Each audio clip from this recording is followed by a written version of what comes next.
Hey everyone, I'm back and welcome back to my channel. Today I'm going to switch it up a little bit and get into some more faith-based content. And so today I'm going to be talking about how to clear the clutter from your mind. Welcome to my channel. I am a life and business strategist and creator of supernaturallyme.com.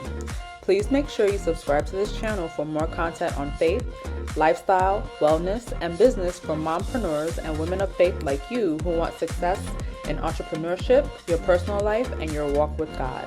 Let's get into today's video. A couple of months ago, I wrote a post on my blog, supernaturallyme.com, which is titled How to Clear the Clutter from Your Mind. And so I'm going to be using that as a reference today for this video. And so I'm just going to recap for a little bit. So Cain and Abel are brothers. Cain is the firstborn, Abel is the secondborn. The firstborn is the most highly esteemed. They are the special ones. They are the one who are going to inherit from their fathers. And once their father passes on, they will be the head of the household, right? So they're the ones who are responsible and take care of everything. In this case, it seems as if Abel has been intentional with who he was going to become. He became a shepherd. And Cain was not as intentional and just decided to cultivate the ground. He didn't become a cultivator. He didn't become a farmer. He just cultivated the ground with not much intention, in my opinion. And so next, the two brothers have gifts that they present to the Lord. Cain's gift is rejected because without much intention, he just put something together and tried to present it to the Lord. Do you know how many times, just let me pause for a second. How many times do you think we have done that?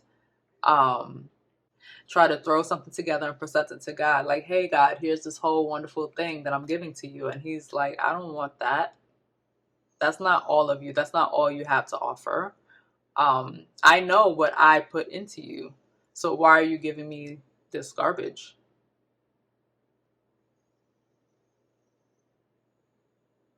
I place gifts inside of you that I expect a return from.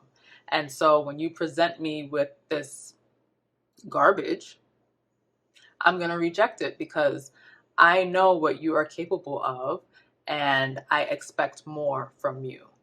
Right? Because there's a scripture that says, to whom much is given, much is expected. He expects so much more from us. And so we can't go around trying to present God with less than what he expects and what he has put into us.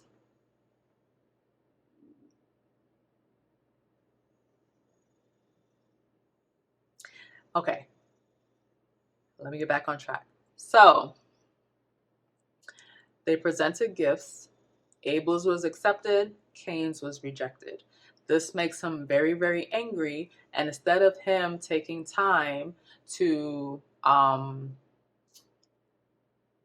think about what's actually happening and take accountability for his actions, he decides to blame Abel, his brother. And so Cain's negative thoughts and experiences, all that stuff that he put into his junk closet, the manifestation of those things resulted in him murdering his brother. And so he has all this negative thoughts about his brother. He's envious about his brother. He's angry that he's been rejected by God and his brother has been accepted. His brother has the intention and became something. Like he made something of himself, while Cain, he just went along with whatever presented itself. And he probably just said, okay, this is just what I'm going to do because this is what's here to do. While Abel made a strategic and well thought out plan to become something. Because Cain did not take his father's advice. He did not take the advice that God gave him, which was for him to do what is right. and that he will be accepted if he does what is right. But if he refuses to do what is right, then sin is crouching at the door, eager to control you. And so we can clearly see that with his brother, and he murders his own brother. Thoughts, manifestations, sin. I should say negative thoughts, manifestation, sin. As a result, Cain is cursed and banished from the grounds where he killed Abel. And so no matter how hard he works, he will never get a yield of good crops because of what he did to his brother. So his manifestation of his childhood experiences resulted in a negative outcome. So because he had negative thoughts, he was envious of his brother. Those resulted in him manifesting the act of murder, which also resulted in a negative outcome for him. So he was angry, he murdered his brother, but then he also was cursed and banished from the grounds that he worked on. And so no matter what he did, he would never be able to receive the results or to yield good crops. And so the acceptance and the high esteem that he wanted as the firstborn, he will never get, because instead of doing what he needed to do in order to be esteemed and to be accepted, he decided to look at what someone else was doing and be envious of them. And in the process, he got rid of his brother who has the high esteem, and yet he still does not receive that. So he goes through the act of killing his brother to get rid of him, but he still doesn't get what it is that he actually wants, which is to be esteemed and to be regarded as the firstborn, or to receive the benefits of being the firstborn. Number 5 is to take inventory of your experiences and identify how it manifests in your life. And so while it can be daunting and overwhelming to sort through hurtful or negative experiences that have impacted our outlook and our behavior, it's important that you take time to see what actions or situations are being manifested in your life right now, and what possible experiences or thoughts or actions it stemmed from. And so it's not easy, especially when our behaviors have become a pattern and form a habit. So this is when we need to seek help to clean up the mess. Now, the Word of God will help us and has many, many examples and situations in the Bible where we can look at how different actions resulted in different outcomes. And we can look at those and try to apply it to our lives. But we can also and should also seek the help of a therapist, because they are trained in helping you to identify and sort and discard the negative thought patterns that you may have, and also introduce new thought patterns or behaviors. And so there is nothing wrong with getting help to clean up your mess. We need God to do it, but we also need trained professionals to help us to do it. There's nothing wrong with that, because it's hard. It's not easy to recognize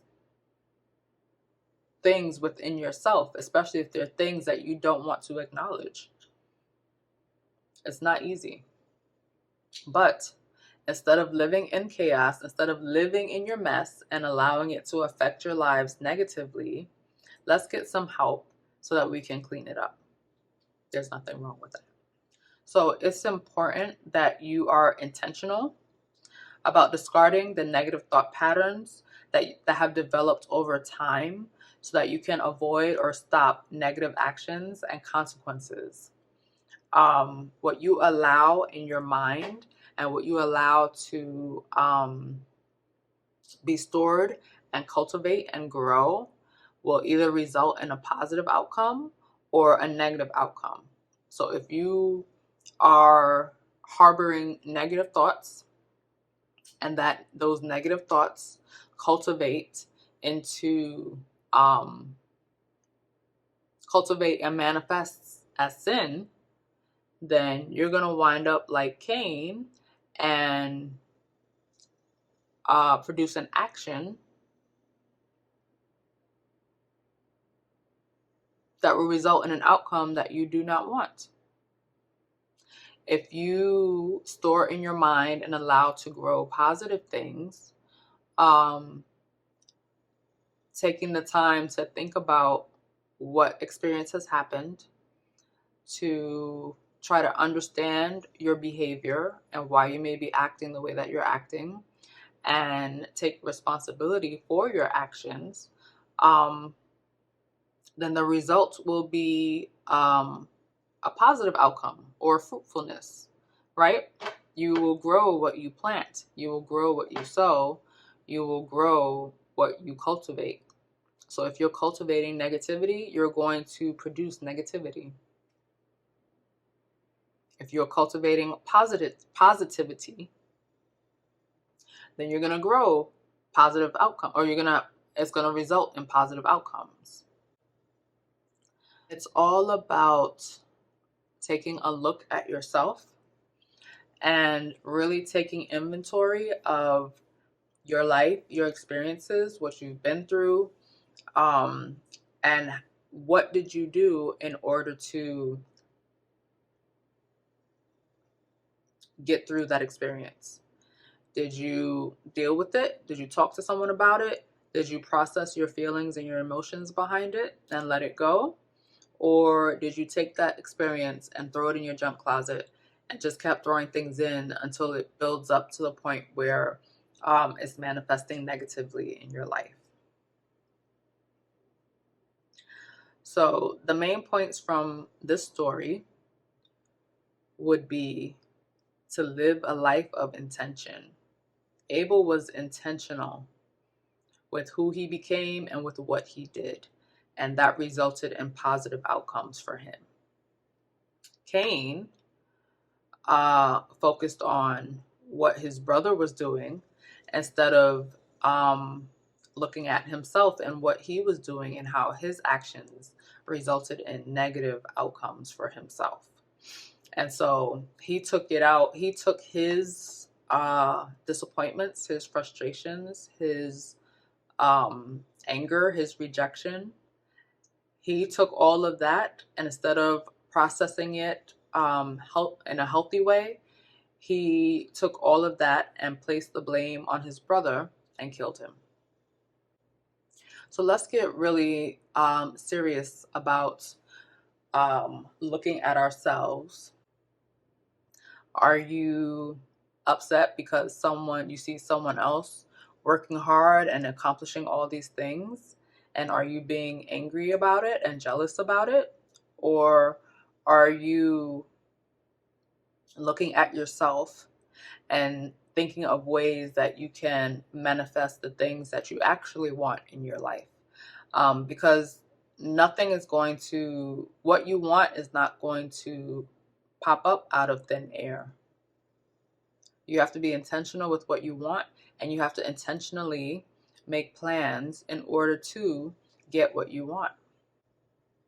And also, there's an amount of humility that goes with that as well. You have to show humility in order to move forward in certain situations.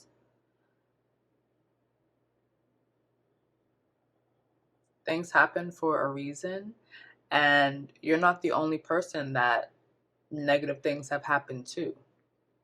So there's no point in hiding. There's no point in feeling shame. There's no point in trying to cover it up, because there are others who have experienced similar, if not the same, in similar situations, and reach out to people who can actually help.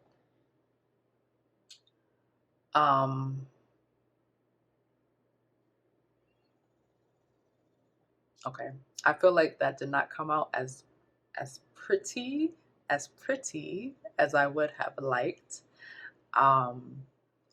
But it's time to get intentional about who we are, what we do, and who we want to become. Okay, so here are the steps again. I'm just going to recap.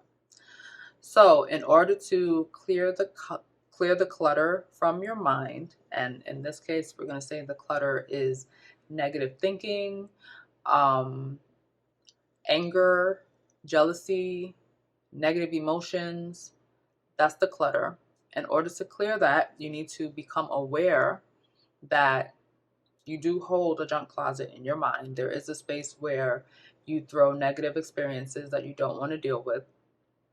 And that's okay, because people do it. Like, it's a thing. It's not even a conscious thing. It's a defense mechanism. And so that's okay. Be intentional about the things that you want.